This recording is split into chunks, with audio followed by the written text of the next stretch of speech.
7월 24일 목요일 말씀으로 시작하는 아침입니다. 기도하시겠습니다. 하나님 감사합니다. 오늘도 주님께서 우리가 어떤 나의 개인적인 어떤 노력보다도 주님을 더 의지하고 신뢰하며 주님의 말씀에 순종하는 날 되게 하여 주시옵소서.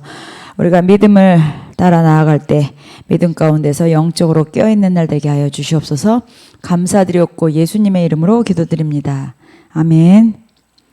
오늘 창세기 28장 6절로부터 9절까지 우리 같이 보시겠습니다. 에서가 본즉 이삭이 야곱에게 축복하고 그를 밧단 아람으로 보내어 거기서 아내를 맞이하게 하였고 또 그에게 축복하고 명하기를 너는 가나안 사람의 딸들 중에서 아내를 맞이하지 말라 하였고 또 야곱이 부모의 명을 따라 밧단 아람으로 갔으며 에서가 또 본즉 가나안 사람의 딸들이 그의 아버지 이삭을 기쁘게 하지 못하는지라. 이에 에서가 이스마엘에게 가서 그 본처들 외에 아브라함의 아들 이스마엘의 딸이요 느비옷의 누이인 마할랏을 아내로 맞이하였더라. 아멘. 오늘 제목은 문제의 형식이 아닌 본질을 파악해 해결하라 라는 말씀으로 같이 한번 보시겠습니다. 자, 이제 에서가 보게 되는 거죠. 이삭 눈 안에 그러니까는 에서가 보게 되는 겁니다. 에서 눈 안에 아버지 이삭과 자기 동생 야곱의 서로 축복하고 하는 이야기들을 듣게 됩니다. 그것을 자기 눈으로 다 보게 됩니다. 자, 6절에 보면 에서가 본즉 아버지가 오히려 호통을 치고 화를 내고 이래야 되는데 야곱을 축복하는 것을 보는 것입니다. 자기가 가서 이렇게 잘못된 거다. 나에게 복을 다시 달라까지 했는데 아버지가 자기 동생을 축복하는 걸 봅니다. 근데 뭐라고 해요? 자, 야곱을 밧단 아람으로 보내면서 거기에서 아내를 맞이하라. 가나안 사람이 아니라 이스라엘 사람을 아내로 맞이하라. 이제 당부하는 걸 또 보게 되는 거죠. 그리고 그거에 순종해서 가는 것을 봤습니다. 에서는 자기 손 안에 야곱이 잡힐 수가 있었습니다. 근데 이게 부모에 대한 이제 반감부터 해가지고 여러 가지 이제 막 그 문제들 속에서 막 죄로 낳고 있는 겁니다.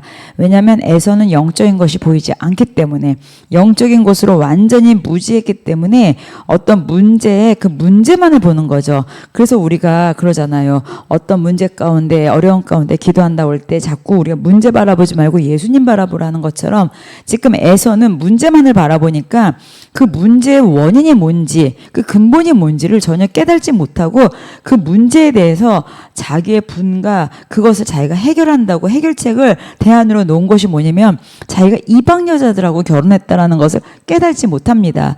그러니까 여기 8절에 보면 에서가 또 본즉 가나안 사람의 딸들이 자기 아내죠.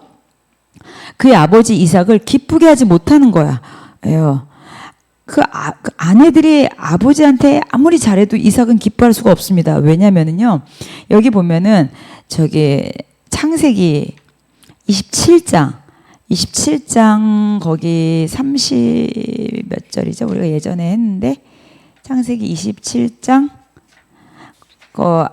에서를 통해 가지고 이제 그 아버지가 그 모든 것을 깨닫게 됐잖아요. 33절. 창세기 27장 33절에 이삭이 심히 크게 떨며, 자, 이 이야기는 뭡니까? 이제 알게 된 거예요. 이 상황이 그냥 보통 상황이 아니라는 걸. 그때 하나님 앞에 얼마나 회개의 자리로 갔겠습니까? 안 갈 수가 없죠. 회개의 자리로 갈 수밖에 없는 것입니다. 문제 가운데 들어가면서 와, 하나님의 하신 말씀이 기억나고 버들버들 떨린 거죠. 그러니 야곱에게 제대로 축복을 해주고 당부를 한 거였어요. 그러니 에서의 그 아내, 다시 얘기해서 그 이삭의 며느리들이 뭘 어떻게 해도 기쁠 수가 없는 것은 이방 여인들이구나.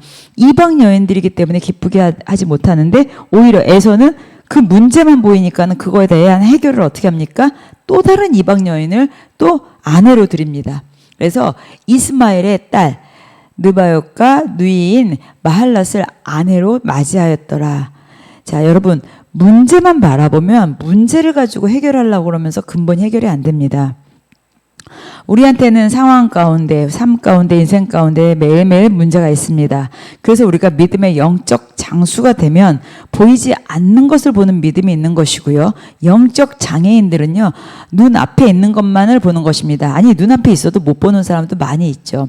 자, 그래서 오늘 이 말씀을 통해서 보면 에서의 방식과 야곱의 방식은 영적 분별을 하느냐 못하느냐 알 수 있습니다. 죄는 죄를 파생합니다.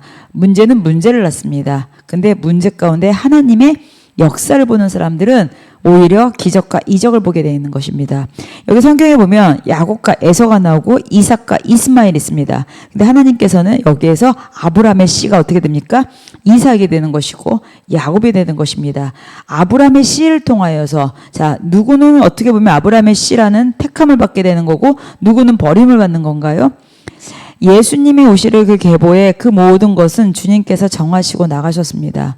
우리는 이 상황에서 어떻게 보면은 지금의 상황만 보면서 성경을 또 지식적으로 많이 해석을 하는 건데요. 우리가 이 문제를 가지고 이때 상황을 가지고 우리가 교회 안에서 들여다볼 수 있습니다. 우리 교회 안에도요. 이제 예수님 오신 이유입니다. 이제는 우리가 이방이건 누구건 다 복음을 들을 수 있는 계기가 되었습니다. 누구로 인해서요? 예수님 때문에. 처음에는 첫 번째 아담의 죄로 인해서 다 죽었었잖아요. 근데 유일한 의인이신 예수 그리스도 때문에 우리는 이제 새로운 그 창조로 인해서 우리는 구원받을 수 있는, 그래서 우리는 듣지 못한 이들에게 전해야 될 책임이 있죠. 자, 근데 이제 교회라는 공동체를 보겠습니다. 교회 안에 딱 두 종류가 있습니다. 구원받은 자와 구원받지 못한 자가 있습니다. 즉 천국 가는 자와 천국 가지 못하는 자, 즉 믿는 자와 안 믿는 자가 교회 안에 있다는 것이죠. 어머니 뱃속에 야곱과 에서가 있었던 것처럼 아브라함의 씨가 다 같은 씨인 것 같지만 이삭과 이스마엘이 아브라함의 씨를 받은 것 같지만 이삭은 아브라함의 씨지만 이스마엘은 아브라함의 씨가 아니라고 했습니다. 우리가 교회 안에 다 있다고 구원받는 것이 아닙니다. 같이 안에 있는 거지만 진짜 예수님을 믿는 자, 하나님의 일이 뭐라고요? 예수님을 믿는 것이 하나님의 일이라고 그랬습니다. 예수님을 믿는 자, 예수님을 믿는 자와 믿지 않는 자 두 종류가 있다라는 걸 기억하시고 우리가 문제 가운데 문제에 집중해서 문제만을 들여보는 것이 아니라 그 이면에 우리가 근본 되시는 예수 그리스도를 바라보시는 우리 성도님들 되시기를 예수님의 이름을 축복합니다. 기도하시겠습니다. 하나님, 우리가 하나님의 뜻, 하나님의 약속, 우리가 인간의 잣대로 무엇을 해석하고 우리가 얼마큼 이해하느냐가 아니라 하나님의 말씀대로 성취해 왔습니다. 우리에게 믿음의 믿음을 더하여 주셔서 우리가 영적인 그 믿음의 장수, 영적인 장수들이 되게 하여 주시옵소서. 오늘도 귀하고 복된 날 주님 손에 올려드렸고 예수님의 이름으로 기도드립니다. 아멘. 오늘도 주 안에서 승리하시고 기쁜 날 되시기를 예수님의 이름을 축복합니다. 기도하시겠습니다.